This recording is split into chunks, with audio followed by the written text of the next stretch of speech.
This is Parris Island, South Carolina, training ground for United States Marines. Young men and women come here in quest of honor, pride, and spirit. The training is tough and uncompromising, but all who come have chosen to take up the Corps' challenge, to try to become one of the few, the proud. The next 12 unforgettable weeks will present the most intense physical, mental, and emotional demands imaginable. Not all who come here will succeed. So you ain't gonna make it. Ain't no way you gonna make it. But to gut it out, to see the training all the way through, the reward is a title that lasts forever. That title is Marine.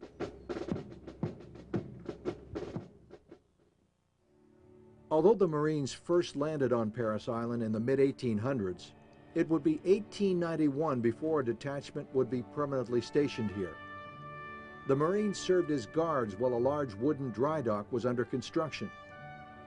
Designated as Marine Barracks, U.S. Naval Station, Port Royal, South Carolina in 1886, it would be 1893 before the first barracks were actually built. In 1911, the Navy redesignated Parris Island as the U.S. Naval Disciplinary Barracks, Port Royal. Marines worked as brig guards under the command of the Navy. As the United States drew closer to entering World War I, the country experienced a dramatic rise in patriotism. To keep pace with recruitment and the need to standardize Marine training, the Navy turned Parris Island over to the Corps in 1915. In October of that year, the USS Prairie steamed into the Beaufort River, carrying the first 750 men for the newly established training base. Just 2 years later, the first Parris Island trained Marines would see battle in the bloody trenches of France. Eventually, more than 46,000 Marines were trained for duty in World War I. Then, between 1922 and the mid-1930s, recruit training slowed with only about 300 recruits reporting each month. But after the United States entered World War II in 1941, the training pace intensified to the point where more than 6,800 new recruits reported monthly. In total, more than 204,000 Marines were trained for service in World War II, with as many as 20,000 being trained at one time. In 1946, Marine Corps leaders reorganized the post at Parris Island and decided to give it a designation that would reflect its primary mission, the training of Marine recruits. That's when it became the world-famous Marine Corps Recruit Depot, Parris Island, South Carolina. Women Marines are also an integral part of Parris Island's history.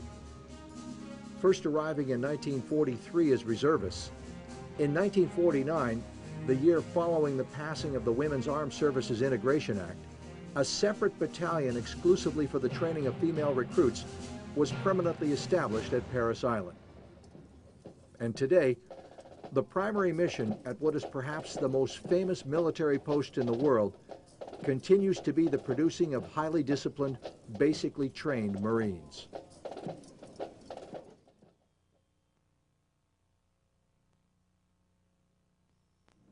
For those who've experienced it, it's a night that'll never be forgotten. The arrival at the International Airport in Charleston, South Carolina, and the encounter with that first figure of authority in a Marine uniform. It didn't take long to figure out that life was going to be different from now on. From now on, you are subject to the Uniform Code of Military Justice. It had already been a long day, but it was really just beginning. Now, when you're there at Parris Island, I want you to give those drill instructors 110% at all times. Do you understand me? Yes, sir! Now, you wanted to be a Marine, it's time to take up that challenge.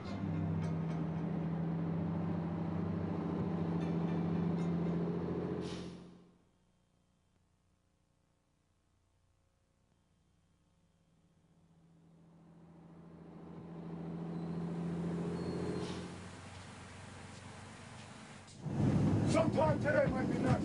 Hurry up! Go, get off the bus. Get on the airplane. Seeing and hearing that drill instructor for the first time catches everyone off guard.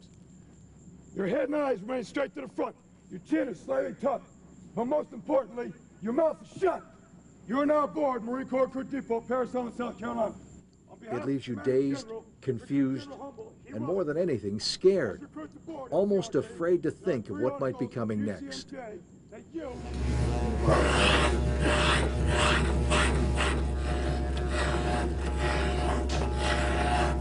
As the hair comes off, feelings change, to say nothing of appearances. It's all part of making a group of individuals into a team. Uniformity in appearance is essential. Then, with the initial uniform issue, the last outward trappings of civilian life are removed. With the exception of the haircuts, the process for incoming females is essentially the same. For the first few days, it's very busy. At this point, sleep is high on everyone's wish list. But there's no indication that's going to happen anytime soon. There's apparently much to do before training really begins. I don't care if it's squirting blood out of it. Don't touch it.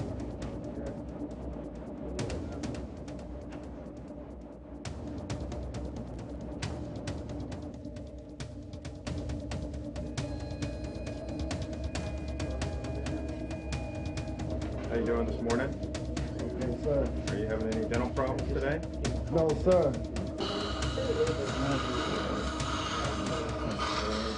While you wait. Now when you press this, see this? Press this to here like this.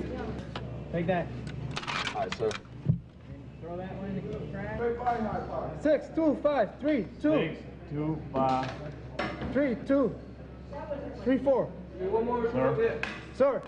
The first 3 or 4 days are spent at the receiving barracks undergoing initial processing into the Corps. Part of that includes taking the initial strength test, the first of many challenges to be confronted during basic training. They have to make sure that all recruits are in good enough shape to handle what lies ahead. With that successfully completed, it's off to the training company to meet the permanent drill instructors.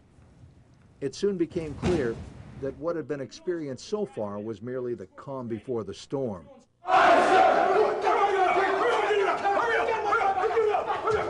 How about, we're waiting on you, how about that track?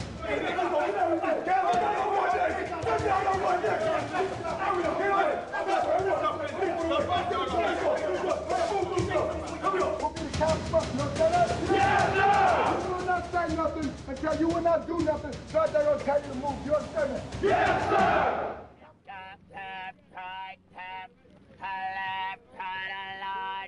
For the next 3 to 5 days, the platoons get to know their drill instructors a little better.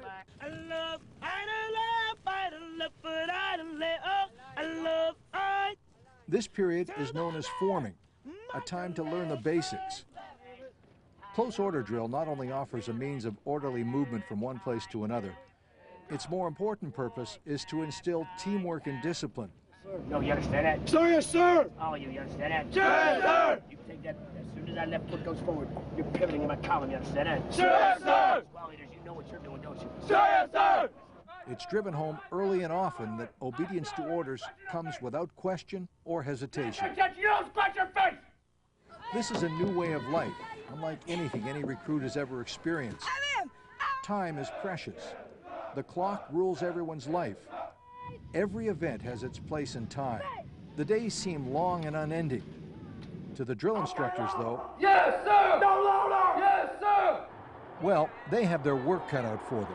Somehow they have to take a bunch of raw, undisciplined individuals and turn them into a team of fierce fighting warriors. And they've got to get it done in 12 short weeks.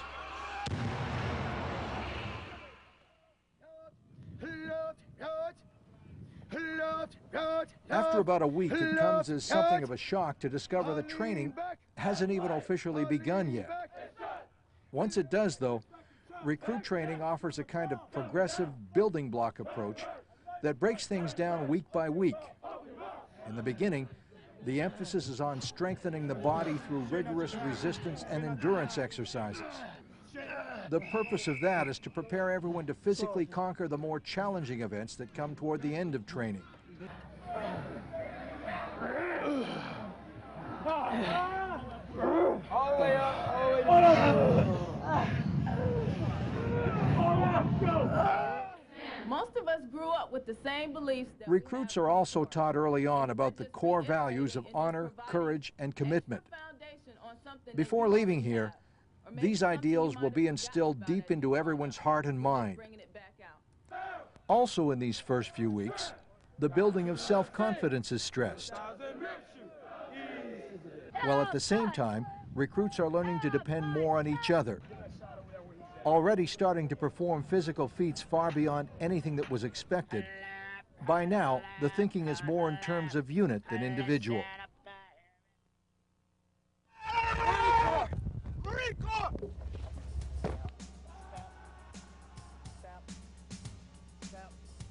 After 2 weeks of training, the routine is starting to take hold, and each day seems to bring something new. Today, it's the first running of the confidence course. At first, the course didn't look too intimidating, but once underway, some of the obstacles are a little harder than they appeared from a distance. In all, there are 11 stations, each presenting a different challenge, with names like the run, jump, and swing, the monkey bridge, and the skyscraper. And of course, the slide for life, the ultimate confidence builder. After climbing a cargo net about 20 feet up to a platform, you slide down one of 3 gradually descending ropes for 60 feet over a pool of water. On the way down, you have to make position changes. It's quite a relief to finally get your feet back on solid ground. Academic instruction also begins early in boot camp. By the end of basic training, every recruit will have received nearly 300 hours of classes covering subjects such as Marine Corps history and how to administer first aid on the battlefield. Since arriving on Parris Island, it's been said repeatedly that moral fitness is a key element to becoming a Marine. The Corps wants every Marine to embody solid character traits and to make those traits a part of their daily lives. The core values of honor, courage, and commitment form the bedrock of a Marine's character, a fact that's emphasized consistently throughout training. Add to that integrity, discipline, loyalty, and teamwork, and there's little doubt left in anyone's mind that exemplary behavior and a positive attitude are as essential to being a Marine as physical achievement. Ready, go! One back! Ready, go! One back! Ready, go! One back! At Leatherneck Square, close combat training begins. Hand-to-hand combat and bayonet fighting. The warrior spirit is in there somewhere, and this training is meant to bring it out. Recruits discover, some to their surprise, that they can be aggressive when they have to be. Mixing it up with pugil sticks, simulated bayonets, can be a real eye-opener. It's up close and personal contact, a new experience for many.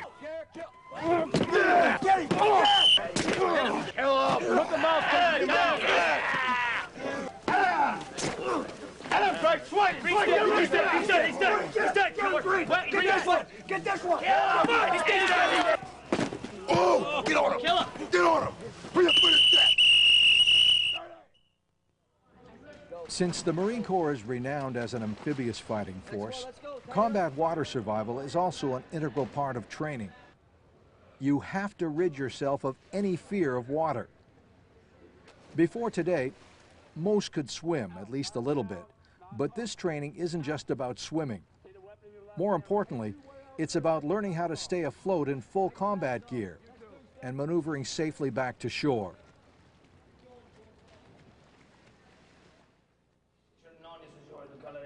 Yes, sir. Merci, sir. Merci, sir. Cunningham. Mail call. There's no greater morale boost than a letter from home. It's the high point of the day. Words of encouragement or pictures from relatives and friends can make a big difference in the day-to-day performance of every recruit. Hands, knees, feet, quarter turn to the right, go. With the beginning of week 6 comes the start of basic warrior training. This is one of the most adrenaline-pumping exercises in all of training. For openers, the art of rappelling is taught here. The techniques required to properly negotiate cliffs and deploy from hovering helicopters. As you might expect, careful safety instructions and detailed demonstrations are given before anyone is ever allowed to descend from the 45-foot tower. But once accomplished, there's a growing sense that self-confidence is building with every passing day.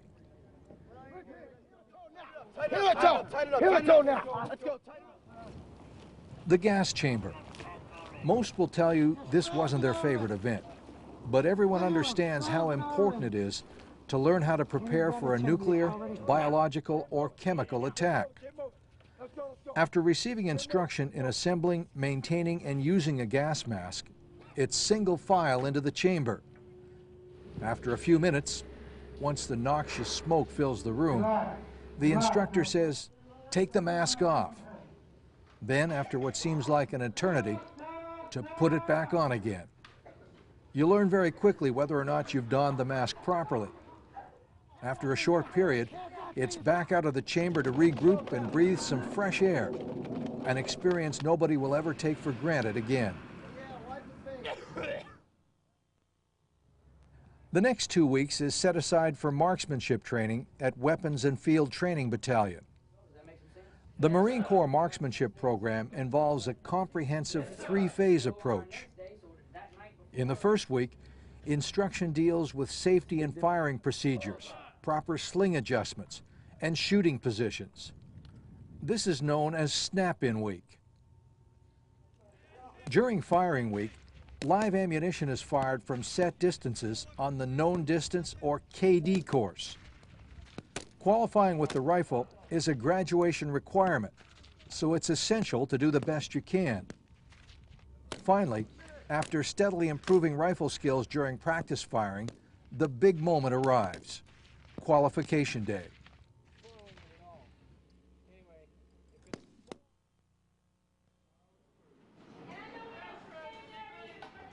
Following the rifle range, it's a week of either mess or maintenance duties.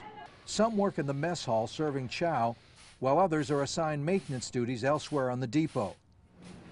This is usually a less stressful part of the training process, a welcome break from the drill instructors, and it also gives them a break from their recruits. It's a good time to recharge batteries and get ready for the final push. It's called A-line, and training is devoted to firing weapons at multiple and moving targets, or to night fire using tracer rounds to pinpoint fields of fire.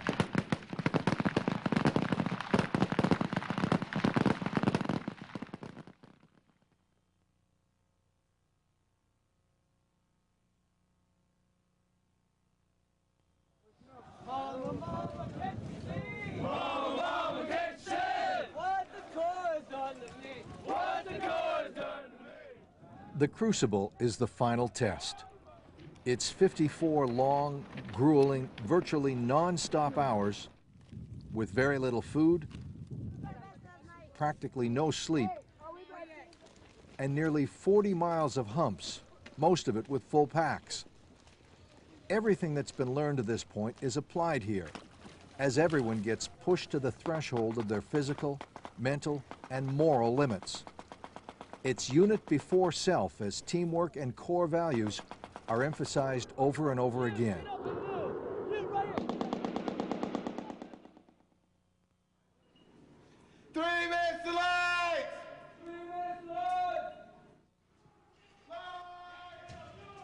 It begins at 2 a.m. during the 11th and final week of training. The last week anyone here will be called recruit. But it will be a long 2.5 days before it's over.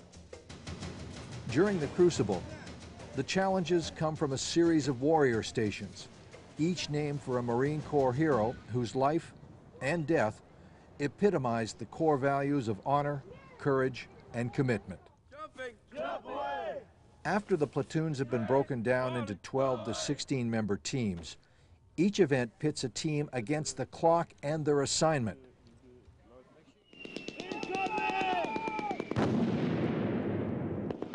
At the infiltration course, the progress is cautious in conditions created to simulate the chaos of battle.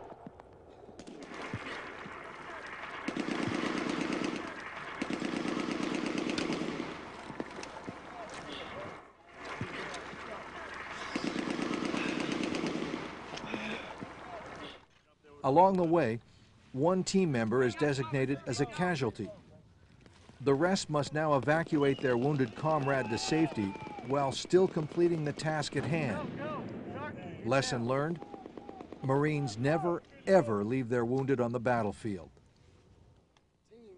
How are you doing as far as your buddy there? After the event, the teams are assembled and the drill instructors discuss with them how their particular assignment was handled and how it might be done better the next time.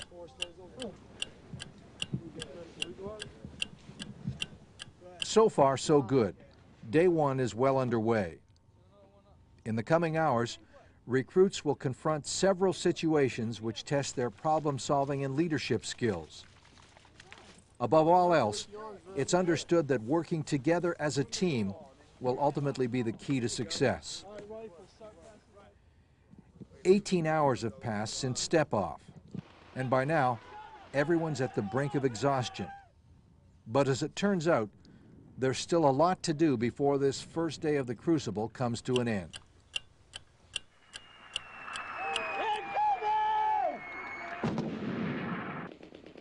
The night infiltration course simulates a resupply mission, and it's very similar to the daytime running of this same course, except that now it's necessary to find both the energy and the will to continue.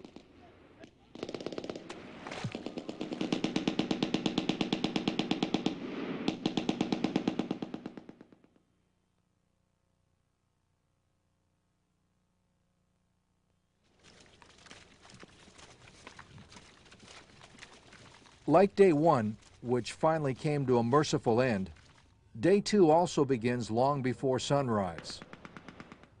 Working on only about 4 hours of sleep, there's no one who isn't weary, but also no one who will be allowed to quit. Patience is short, and nerves are on edge. It's time to regroup, to get it together. This is a good test to see how well the teams and the individuals are handling the pressure. Somehow, everyone manages to work through the fatigue and frustration, and when necessary, even to find the reserves to push and encourage each other. As the sun begins to set on day two, there's a sense that maybe, just maybe, the end is actually in sight and everyone's going to make it. It's probably still too soon to be thinking about this now, but at this stage, it's pretty much a lock that no one's going to give up. This has gone way too far to stop. What was started together will be finished together.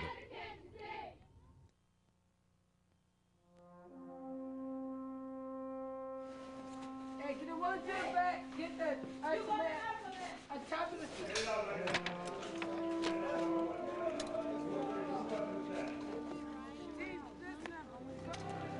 It's hard to believe, but this is the home stretch. Only 9 miles stands between each anxious recruit and their Eagle Globe and Anchor. And with every step, you feel a little less like a recruit and a little more like a Marine. We started together. The chants are motivating, and they're also taking everyone's mind off the sore muscles and blisters. The adrenaline is really pumping now. It's time to feel good about what's been accomplished, to feel pride in unit and in self.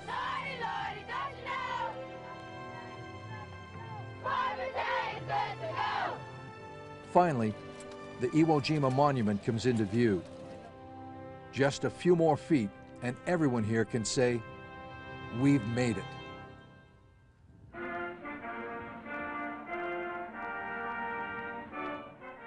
The emotion of that moment, when the flag is raised, is and always will be indescribable. But when the drill instructors stood in front of their platoons and placed that Eagle, Globe, and Anchor in all of those outstretched hands, it was like a moment frozen in time. The blood, sweat, and tears of the past 11 weeks had been well worth it. Once you wrap your hand around that emblem, you can actually feel the transformation taking place. And unless you've actually experienced the rigors of what surely must be the toughest training there is, there's no way to explain the feeling. You just know instinctively that you're forever changed. You are Marines.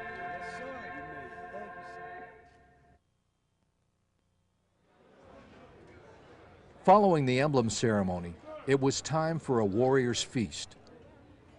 The steak and eggs were great, but somehow, the greatest thrill was finally being able to sit and really talk with the drill instructors, the Marines who'd made everyone at that breakfast into Marines. It's now the last week of boot camp, transition week. Things are a little more relaxed, but truthfully, you don't forget for a second that you're still on Parris Island. Besides, nobody's out of here yet. With the battalion commander's inspection, the final seal of approval is still to come. Even though the title Marine has now been bestowed, everyone understands that things like PT, military decorum, and self-discipline are going to be a way of life for as long as the uniform is worn. Even now, on the eve of graduation, there's a 5-mile run. Led by the company officers and drill instructors, it's called the Motivation Run. This isn't really like the PT of these past weeks, though. It's more a celebration of what's been accomplished.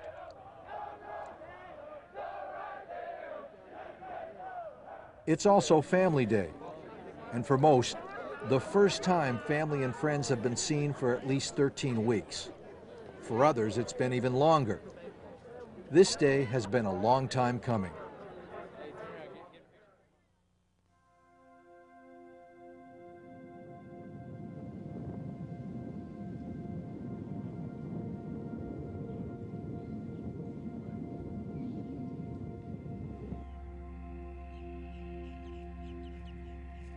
The next day begins like so many have during the past 3 months. But everyone understands that it really is different. It's the last day on Parris Island. And even more importantly, it's the day when the Corps will officially unveil its newest Marines. It's graduation day.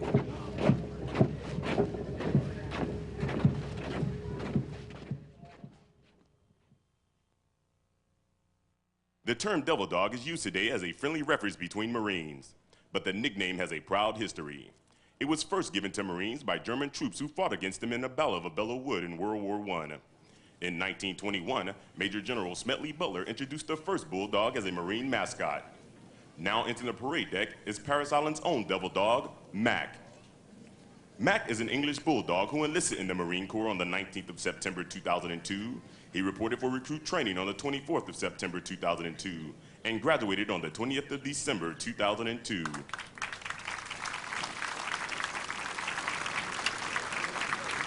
Ladies and gentlemen, the Commander of Troops, Gunnery Sergeant Kevin Shue.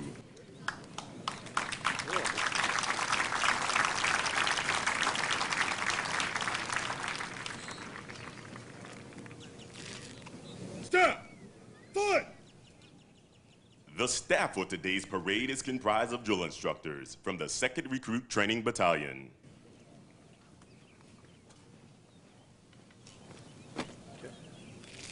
Take a pose.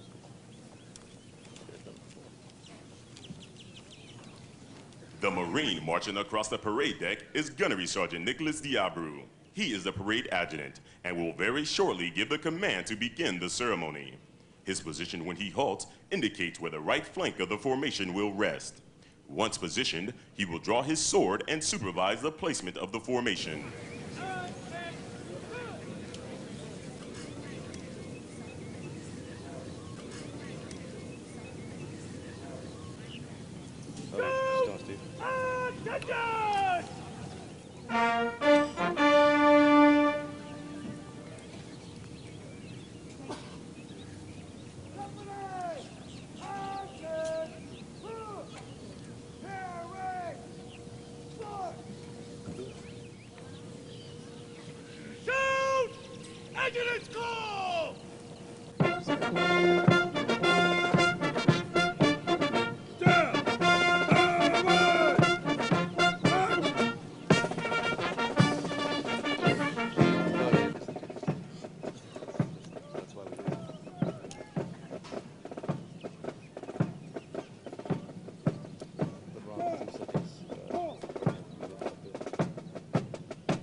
Marines have served aboard Parris Island since 1891, and more than 1 million Marines have been trained here. They have departed Parris Island for combat and conflicts throughout the world. The misty wheat fields of Belleau Wood, the gritty beaches of the Pacific, the snow-capped mountains of Korea, the sweltering jungles of Vietnam, the parched desert sands of Southwest Asia, and hundreds of other places where Marines have sacrificed for country and corps. The first called upon, the first to arrive, the first to fight. The Marine Corps, the nation's force in readiness, has answered the call to numerous hotspots around the globe, showing the world once again that the United States Marine Corps is America's premier 911 force. This island is so rich in history, so rich in tradition, that no Marine trained here ever forgets the sights and the sounds of it. Marching on the parade ground is Company F. They began their training on the 26th of January 2003, and today's graduation marks the end of a demanding and difficult 12 weeks of training for them. These young men you see marching before you have met and mastered the challenges of recruit training. They have qualified with the service rifle and received basic warrior training. They have completed over 200 hours of academic instruction and participated in a rigorous physical training program that has developed their strength and stamina for the challenges ahead. Core values has been instilled in each of them, the meaning of honor, courage, and commitment. Marching before you this morning are 342 success stories, each of them a testament to physical courage, dogged determination, and unyielding commitment to excellence that define the title Marine. This is what they have striven and persevered for, the right to walk across this parade deck as Marines. They have earned this title through demonstrated courage and achievement, and now join the proud ranks of over 1 million Marines who have graduated from Parris Island. From this day on, they will carry on the proud legacy and history of the United States Marine Corps. Ladies and gentlemen, the Marines of Company F.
The platoons are being aligned from left to right in order to get them into their exact positions for the ceremony.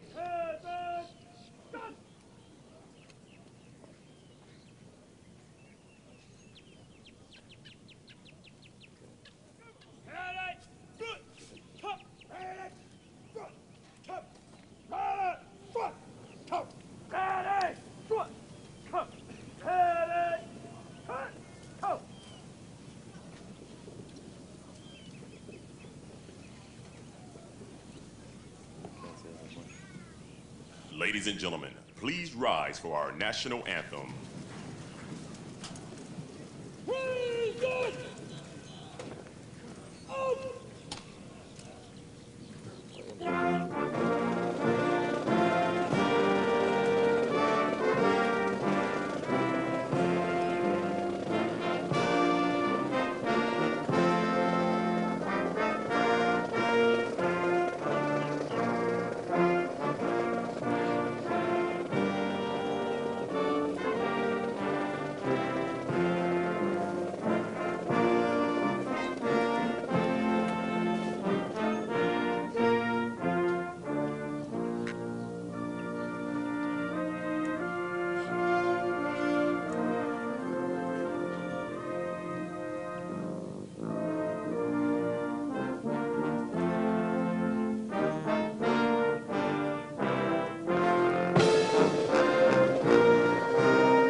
Thank you. Please be seated.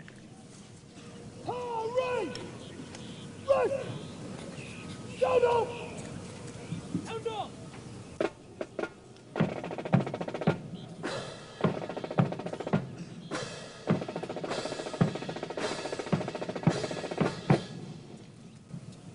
Battalion! Captain! Hoof! Present! Up! The parade adjutant now presents the command to the commander of troops, indicating that the parade is formed.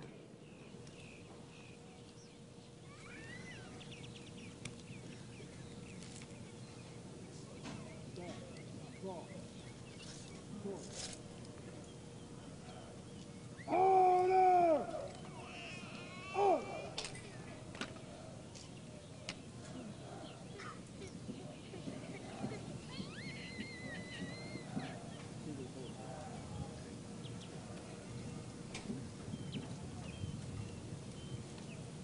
Report! Air Asylum Marine Band, all present or accounted for.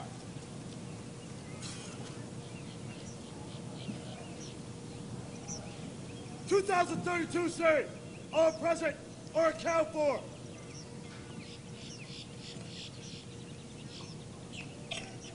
2036 series!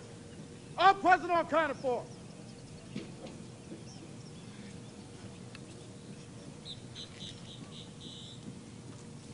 All present or accounted for.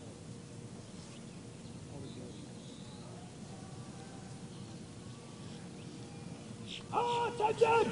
Two orders! Headquarters! Marine Corps Recruit Depot! Eastern Recruiting Region! Paris Island, South Carolina! 18th April 2003! The command duty officer of the day today is Captain Schultz! The command duty officer of the day tomorrow is Captain Dewey! By order of J. McMiniman! Brigadier General, United States Marine Corps, commanding!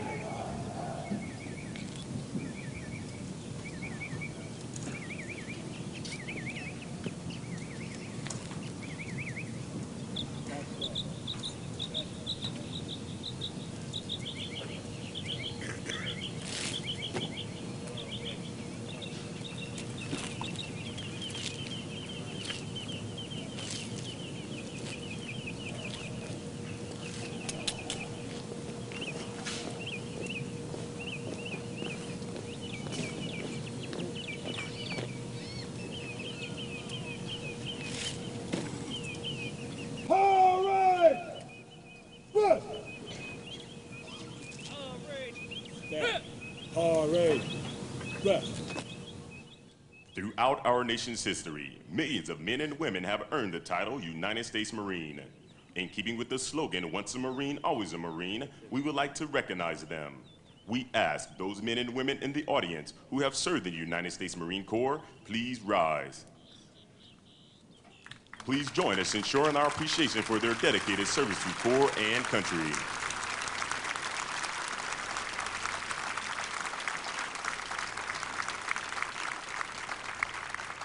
Ladies and gentlemen, please rise. Lieutenant Randall Clark, the chaplain of the 2nd Recruit Training Battalion, will deliver the invocation. Ladies and gentlemen, spiritual development plays an important part in the making of a United States Marine.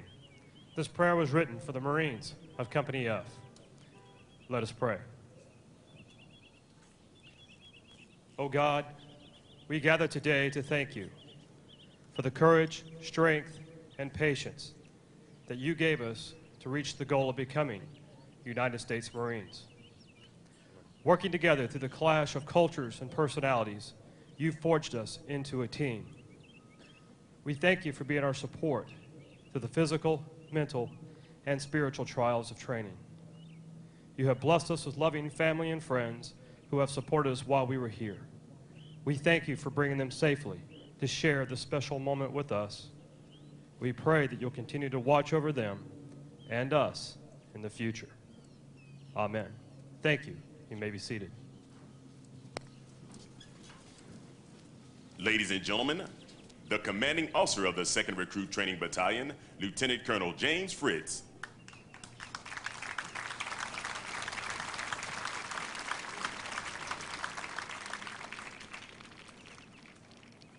Good morning, ladies and gentlemen. On behalf of the Commanding General, Brigadier General McMenamin, welcome to Parris Island and this morning's graduation ceremony. I'd like to take a few minutes to talk about the Marines who are standing in formation to your front. Over the past 3 months, they have been challenged in many ways. But last Thursday morning, they completed the most difficult challenge, called the Crucible. For these young men, the Crucible was like a 54-hour final exam that challenged them physically, mentally, and morally. They marched nearly 40 miles, they negotiated challenging obstacles, and they solved difficult problems that could only be achieved by working together as a team. They did all this with only 3 meals to sustain them and 4 hours of sleep each night. They had to apply all that they had learned in the past 11 weeks, including our core values of honor, courage, and commitment. This morning, I'm proud to inform you that these young men passed that exam, and they claimed their new identity. They earned the title Marine, and they were awarded the symbol of our Corps, the Eagle, Globe, and Anchor. They've come a long way, but they did not come this far alone. I want to acknowledge some special people who worked very hard to make this day possible. First, you, the parents, grandparents, and loved ones who served as role models and taught the basic values of life to these young men at an early age. Through your letters and phone calls, you also provided them the support and encouragement they needed to complete recruit training. On behalf of all the leaders of our Corps, I want to personally thank each of you for your contributions to the recruit training process. Secondly, I want to acknowledge the recruiters back in your hometown, for they recognized the potential in these young men, and they convinced them to take up the challenge of becoming a Marine and serving our country. Finally, I'd like to recognize the drill instructors. These dedicated professionals have been totally committed the past 12 weeks to training, mentoring, and transforming your loved ones into United States Marines, and they have done an outstanding job. Please join me in applauding these magnificent drill instructors.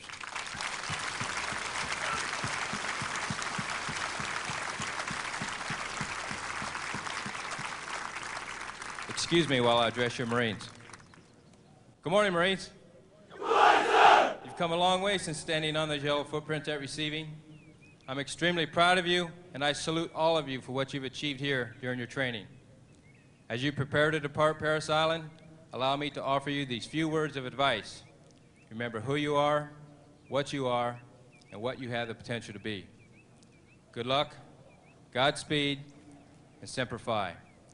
Ladies and gentlemen, I present to you the newest and proudest Marines of our Corps.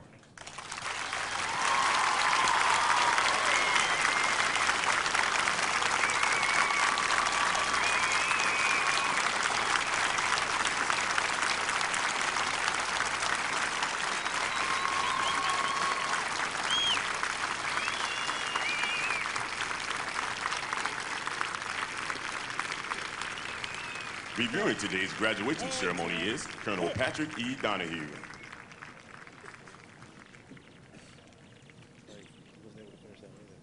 Battalion! Attack!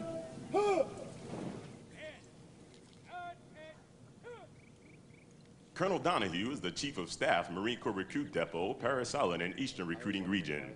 Colonel Donahue was born in International Falls, Minnesota in September 21st on 1946. He enlisted in the Marine Corps in 1965. He saw combat service in the Republic of Vietnam in 1966 through 67. Released from active duty in 1968, he graduated from the University of Minnesota and was commissioned as an infantry officer in 1972. After completing the basic school in May of 1973, he was assigned to the 2nd Battalion, 7th Marines, 1st Marine Division, where he served as an 81mm platoon commander, company executive officer, and Echo Company commander. In July of 1976, he reported to the Marine Corps Recruit Depot, San Diego, California, where he served as a series commander and the assistant operations officer for the Recruit Training Regiment. Reassigned to the Headquarters Battalion, 3rd Marine Division in September of 1978, he assumed the duties as a service company commander. Returning to the United States, he attended Amphibious Warfare School. Upon graduation in 1980, he reported to the Marine Security Guard Battalion, Quantico, Virginia, where he served as a battalion operations officer and headquarters company commander. From June of 1983 to July of 1986, Colonel Donahue commanded the recruiting station Cleveland, Ohio.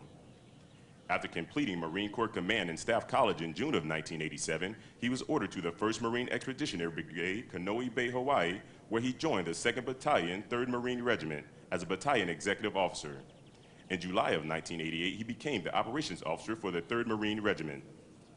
During July of 1990, he was transferred to the 9th Marine Corps Recruiting District, Shawnee Mission, Kansas, as the Assistant Director for Personnel Procurement. Departing from the 9th District in July of 1991, he reported to the U.S. Army's Advanced Operational Studies Fellowship at Fort Leavenworth, Kansas, receiving his Master of Arts in Military Art and Science.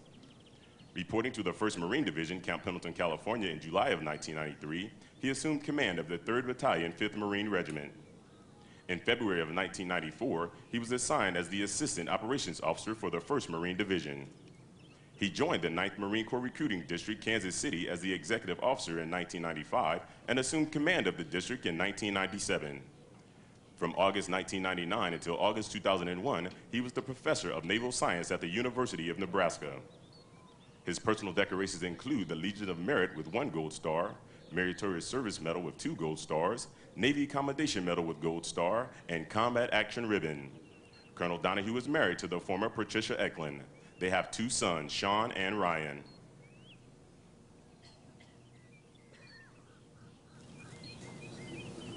Praise it! Up! Down. Present. Sword. Pass the command and review. All right, sir. Down. Carry. Sword. Order! Up! Pass and review! During the pass and review, we ask, as the national colors pass before you, please rise. After they have passed, please be seated. Right! Fight!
Commander of Troops, Gunnery Sergeant Kevin Chu and his staff. His company commander is Captain Matthew Tumanella.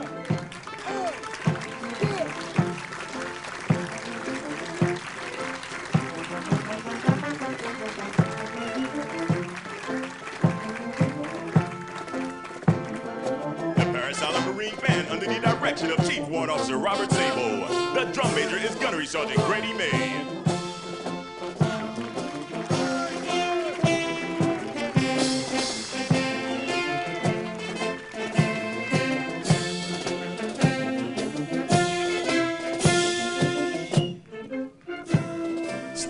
Robert Schreiber and the graduating Marines of the 2032 series. His series commander is Captain William Markham.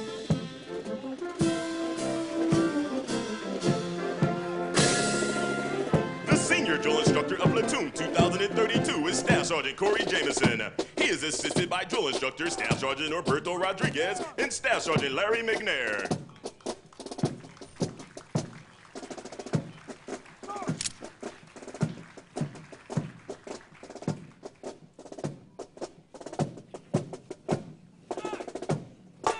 Senior drill instructor of Platoon 2033 is Staff Sergeant Michael Sparkman. He is assisted by drill instructor Sergeant Daniel Collison and Sergeant Randy Desjardins.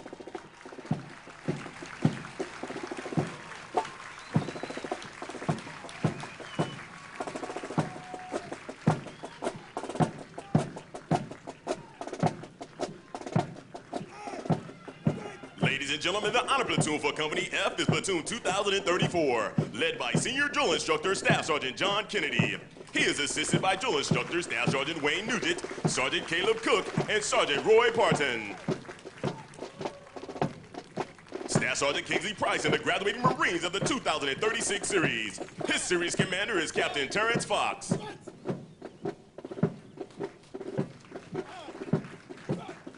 The senior drill instructor of Platoon 2036 is Staff Sergeant Willie Peterson. He is assisted by drill instructor Staff Sergeant Philip Jones and Sergeant Michael Exelos.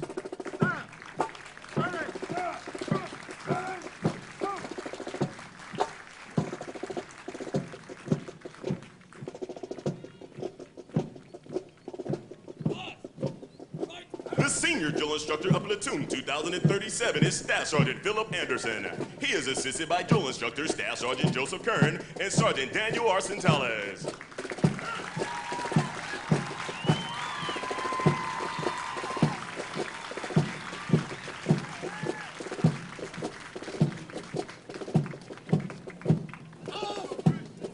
The senior drill instructor of Platoon 2038 is Staff Sergeant Ronnie Williams. He is assisted by drill instructor Staff Sergeant Carlos Arroyo and Sergeant Danny Worth.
Ladies and gentlemen, the commanding officer of Company F, Captain Matthew Tumanella.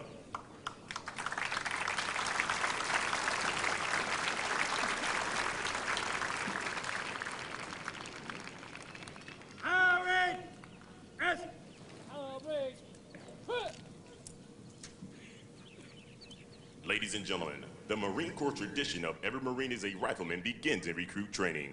Prior to graduation, each Marine undergoes intensive marksmanship instruction and is required to qualify with the M16A2 service rifle, firing a total of 50 rounds from distances of 200, 300, and 500 yards. Physical fitness also plays an important part in the life of every Marine. The spirit and overall physical well-being is instilled and strengthened in every recruit, so that it be carried forward throughout their career as a Marine and beyond. At this time, we would recognize those Marines who have qualified with the highest rifle score out of 250 possible points and the highest physical fitness test score out of 300 possible points in the company. The high shooter of Company F with a score of 235 points is PFC Marcel of Platoon 2037. He was trained by PMI Sergeant Shea and coached by Sergeant Amons. The most physically fit Marine of Company F with a score of 297 points is Private Philippe Pellet of Platoon 2034. Ladies and gentlemen, the high shooter and most physically fit Marine of Company F.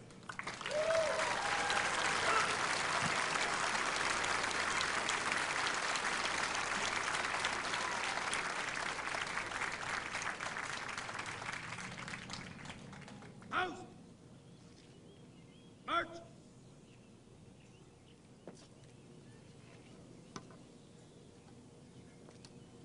Battalion! Attend! Who?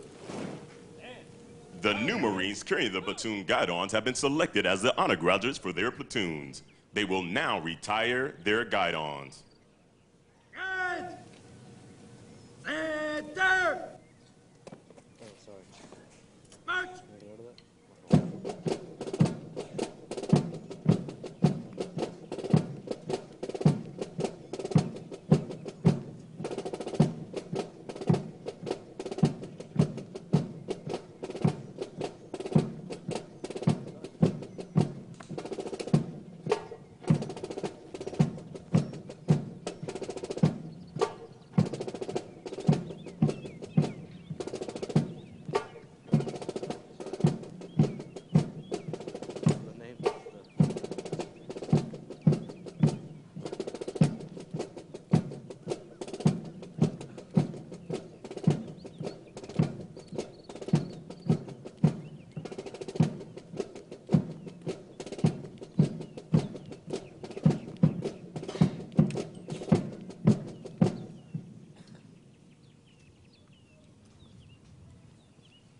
Present!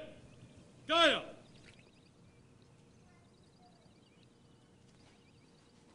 Order! Guide up! The platoon guidons that are about to be retired have been the identification flags of each platoon throughout recruit training. To each, the guidon is a symbol of spirit, dedication, teamwork, and unit identity. Return the guidon!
Lieutenant Colonel James Fritz, the commanding officer of the 2nd Recruit Training Battalion, will present the Honor Graduate Awards.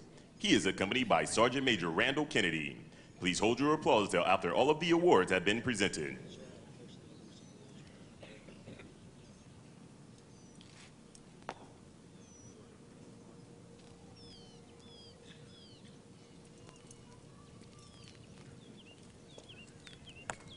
Morning, sir.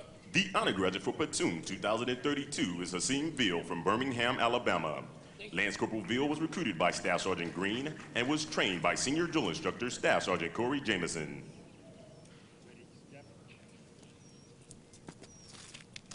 Morning, sir. The Honor Graduate for Platoon 2033 is Luke Fitzwater from Avon, New York. PFC Fitzwater was recruited by Staff Sergeant Doobie and was trained by Senior Drill Instructor Staff Sergeant Michael Sparkman.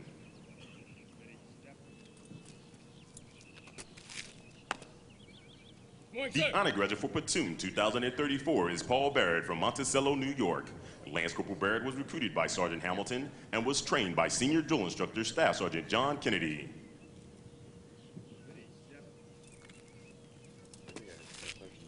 Morning, sir. The Honor Graduate of Platoon 2036 is Jonathan Hernandez from Boston, Massachusetts. PFC Hernandez was recruited by Staff Sergeant Willis and was trained by Senior Drill Instructor Staff Sergeant Willie Peterson.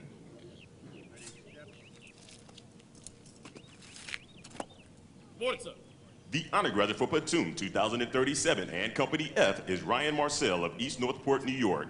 PFC Marcel was recruited by Staff Sergeant Desi and was trained by Senior Drill Instructor Staff Sergeant Philip Anderson. Good morning, sir. The Honor Graduate for Platoon 2038 is Jose De Jesus from Bridgeport, Connecticut. PFC De Jesus was recruited by Staff Sergeant Wade and was trained by Senior Drill Instructor Staff Sergeant Ronnie Williams. Ladies and gentlemen, the distinguished graduates of Company F.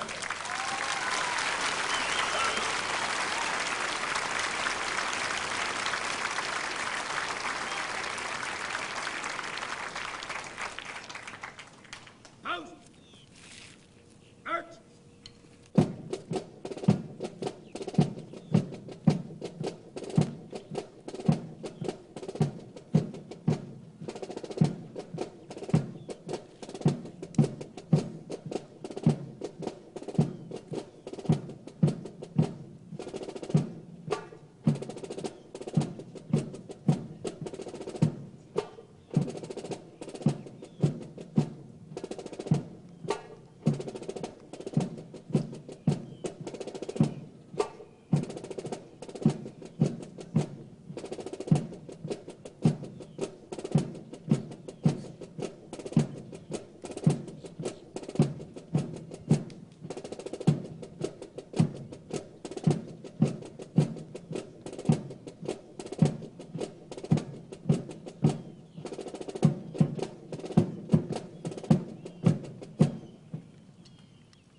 Ladies and gentlemen, refreshments will be served behind the reviewing stand immediately following the ceremony. The drill instructors of the graduating platoons and various officers of the command will be present and pleased to meet with you. Please rise for the Marines hymn and the final dismissal.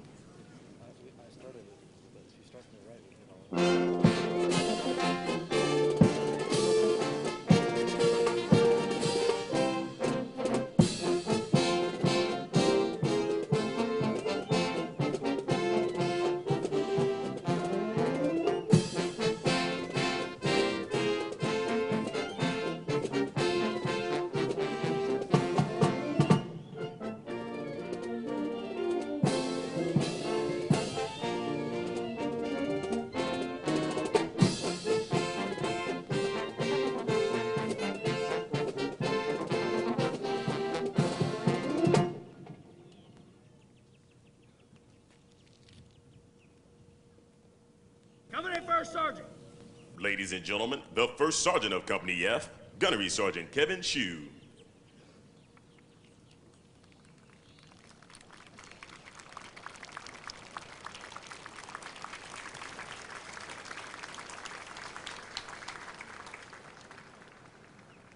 Company First Sergeant, floor is yours, sir.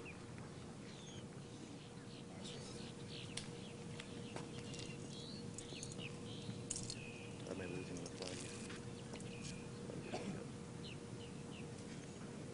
Senior drill instructors, dismiss your platoons! Aye, First Sergeant.